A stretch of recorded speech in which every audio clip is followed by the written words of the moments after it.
the game. It's a rich thing. Hey guys, welcome to our podcast, Style Over Substance. We are two friends who are gonna talk and ramble about fashion. I'm Scar, I'm one half of the podcast. You can also call me Scarlett. And I'm the other half, and you can call me Mim. Why are we doing this, Miranda? Why are we chatting about fashion? Why? I think between us, we have a lot of experience working in the fashion industry, but also from completely different perspectives. Yeah. Like, I started on the shop floor. Like, my first job at 16 was working at River Island. Like, from that to then, like, having different jobs within the industry and witnessing, like, what it's like at the bottom, and also having that, like, aspiration to move on to something more and seeing it from the inside, and then you also have this, like, massive, like, whole wealth of experience as well, but from, like, a design perspective. We're also, like, both quite creative people, so that's always, like, drawn us to the industry. Yeah. But then to do this podcast, it's like to expose what the reality of working in fashion is beyond the creativity.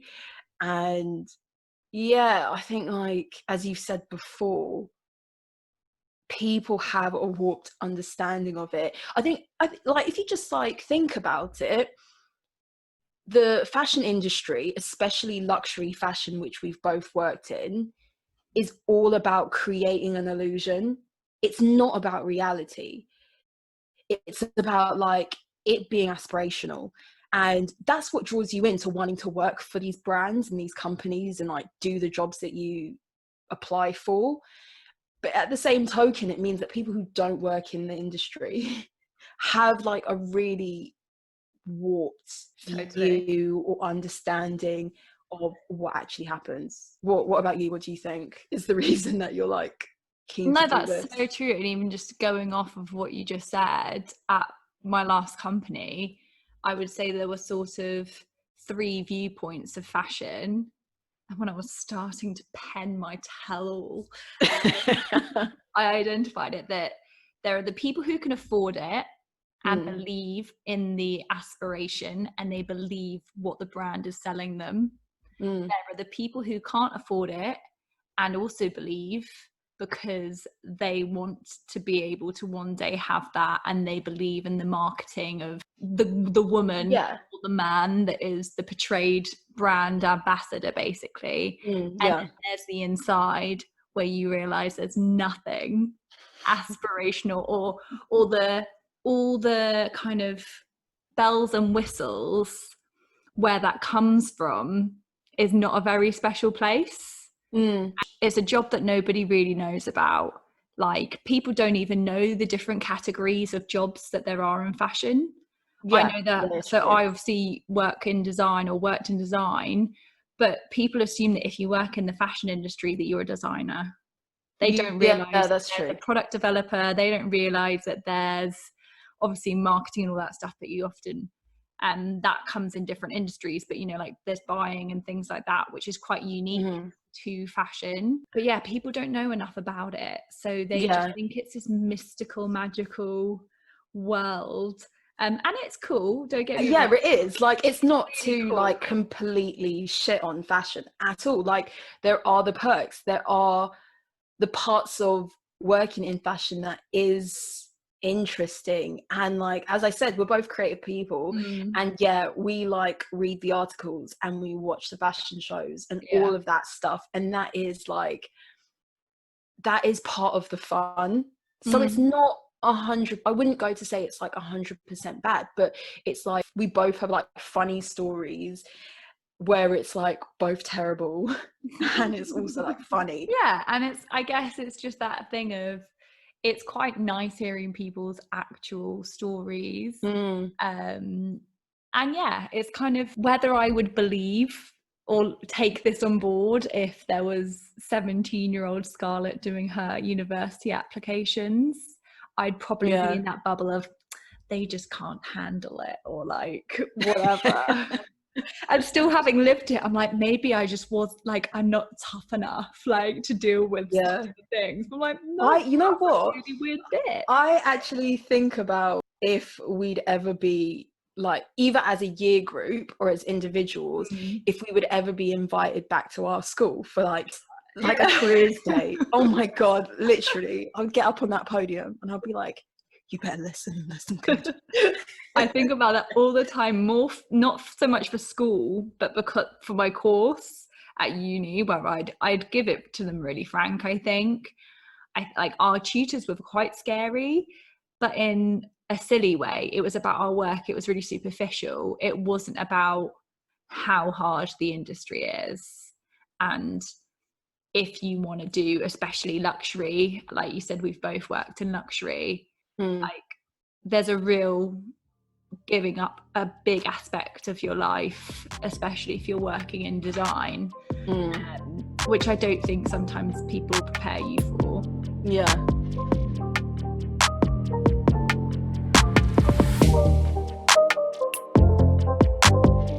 One question that we haven't really answered yet, which I think is probably really important, but that is, how do we know each other, Scarlett? Oh, Miranda and I go all way back.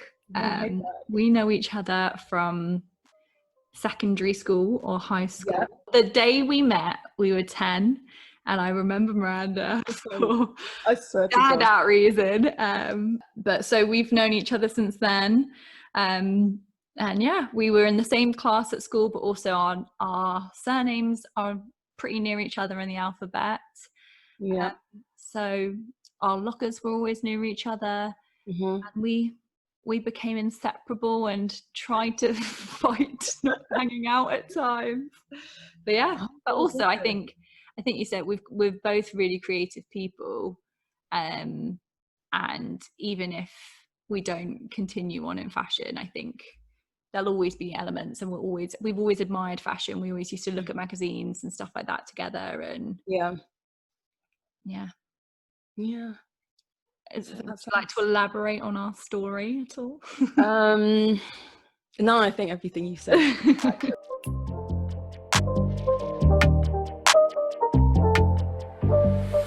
What's our podcast called, Miranda? Oh. After much deliberation. Our available names. Yeah, after much deliberation and lots of Instagram searching, our podcast is Style Over Substance. We think that that's the perfect name for a podcast which really delves into how much substance is behind the fashion industry. Fashion touches on a lot of issues, whether that's like economic, whether that's social, whether that's like racial, gender, pay, and then all the fun frilly stuff like who's wearing what to the Oscars. It runs the gamut. And I think that a theme that kind of we enjoy talking about is, all that glitters is not gold, even though it's fun. And so we just want to delve more into like what is actually going on behind all this glitter. And so, Style Over Substance is the name of our podcast. No, I think that's good though. I think you're right. It's style over substance, and you can enjoy the stylish parts of it, like you said, like what is it that you've got your eye on, or what celebrity is wearing the stuff that you wish you could wear. But also, or like what handbag would you buy if you won the lottery or whatever it is. Like I always thought for the school reunion, I'd turn up in a Chanel suit for the 10-year reunion. You still have a chance. I don't think so. Maybe I could put it on credit. I'm not going to lie, but I do have... 10-year reunions this year. Yeah, I know. I do have a genuine Dior suit that I bought on eBay. My mum, the OG of eBay, managed to find me this like almost baby blue Dior suit, and it has the year that it was made on the pocket patch. So those touches, that's what you pay for. That is Yeah. what you pay for when you go luxury. yeah. But like you said, then there's the substance of the ethical issues that are in the fashion industry right now. Like there's the fact that we have skipped now 2 fashion weeks, maybe 3. What's the future of fashion going to look like? Yeah, it's a weird one. It's a weird one, but it's also I think it's a quote, and it won't be word for word, from The Devil Wears Prada. Like, no one's above fashion. We all succumb to it, whether it's buying that white t-shirt that is your uniform and you've decided that that's your identity, or whether you buy 30 things from Zara every month. It's not a game. When It's you a rich thing. first started, so like you graduated, got your design degree from Leeds, and you started your first kind of role in the industry, what was your first impression? So my first impression before I got a legitimate job and as I was an intern, this is going to sound really sad, but I was disappointed. Oh, so early on? Well, more that I had just been doing, I think I've done 2 years at uni where it's that inbuilt thing where if you're designing a shirt, you have like 20 options and all of them are different, and you might like edit them, and it can't be something that you've seen before, because why would you do that? And my first day, or first few days, I was helping the pattern cutter. So for people who don't know, that's the person who creates the panels basically for how you sew together a garment. And she was creating some pieces for the new collection, and one of the designers just shows her a photo of a dress and just says, "We want that." And she was like, "Oh, like, do you want," and it was vintage, so they kind of like thought they were being obviously inspired by vintage, and it was literally just copy that. And I just remember thinking, oh, that's a shame. Like, where's the They design on this? they haven't even done a sketch. Like, they haven't even tried to like pretend it's not being inspired by something else. And to be honest, I think that's fashion. Most places are a bit like that. Maybe it's the stress, or maybe they're the only people that make it. No, but you can make good money when you get if you get high enough, I think. Oh, you have to literally be the top. I remember. So I don't know if we can discuss figures. Yeah, you can say figures, just don't say the person's name. No, I won't. So at my last place of work, they had quite a few gaps for employment. And so it could have been a great chance for sort of a reshuffle. So there were some CVs left on a desk, and they were for some roles that were still occupied in the business. So would have been basically making people realize that their jobs are at risk. And the salaries that these people were asking for. So a bit of context, I'm sure I will delve into this deeper because I have a lot of issues with this. So I was a designer at my previous role, and the head of design left, and I took over all design responsibilities for the department. So, but the person they wanted to replace my boss, so theoretically do the job that I'd been doing for the past 6 months, was asking for like 250 grand. And I can tell you now, I wasn't obviously near anything like that. But I was like, hang on, there's theoretically maybe 2 or 3 levels before me to get there. I think it's more 2. How do you go from a very sad income or like a very like nothing to write home about income to a triple figure, 250,000? Oh, you mean 6 figures? What did I say? 3 figure. Oh, getting paid £100. So a 6 figure, like life-changing income in two steps. How do you do those jumps? That's I think we'll definitely like touch on pay and negotiating pay, because that is something that like perplexes me, to be honest. I think it's the thing though, that even though these amazing fashion companies seem like they're raking it in, fashion's not a money-making industry. You don't go into fashion to make money. You go into it, I guess, to make art. As like lame as that sounds, it's not a money-making industry, so there's not loads of disposable income. This is definitely something we're going to talk about, because I think if you don't work in fashion and you think there's just money flying around, and if you like you're not reading these articles about these companies and these brands, you have no idea just how many of them struggle.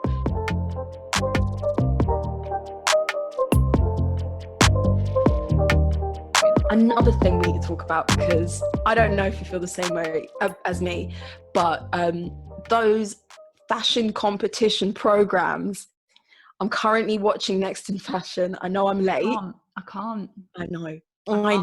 I watched, what was that one on Amazon? I used to love Project Runway, but I think I liked it because it was in America. I don't watch it because I think they're great at fashion. I watch it as an entertaining show, and it really bothers me that these are the examples of fashion and Okay, so I guess we'll sort of break it down by sort of a topic each week. I think we've mentioned loads of different ones, but it will be sort of like sustainability, our first jobs, how we got a job, like we said, money in fashion, loads of topical things, corona in fashion, the list goes on and on. So there'll sort of be an underlying theme, but we'll also have just talking points and regular segments of potentially what we're buying, what we like, and just fashion gossip, I guess. Think of it as like we're going to be the antithesis of like fashion influence.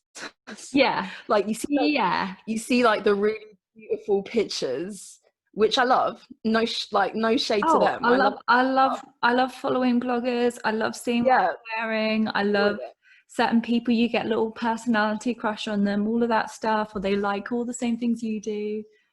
But we're not about that. We're not going to be pushing we're not going to be pushing things like, if brands want to send us things, I won't say, but we're not going to be pushing fashion on you or breaking down the trends in a kind of, this is what you're meant to wear way. We might superficially discuss what someone wears to the Oscars, because we're not above that. We're not above that. Like, we have both been regular readers of the Daily Mail at points in our lives. Thank you so much for tuning into our first ever episode, our introductory episode of Style Over Substance podcast. We really appreciate you listening to our rambles and our nonsense, and I hope you continue to listening to us. We have a lot of other topics and issues that we're going to be covering, so if you like what you've heard so far, follow us on Instagram, which is Style Over Substance Pod, and please email us with your questions, your anecdotes, your stories to styleoversubstancepod@gmail.com. I've been Mim, and I'm Scar. Have a nice day.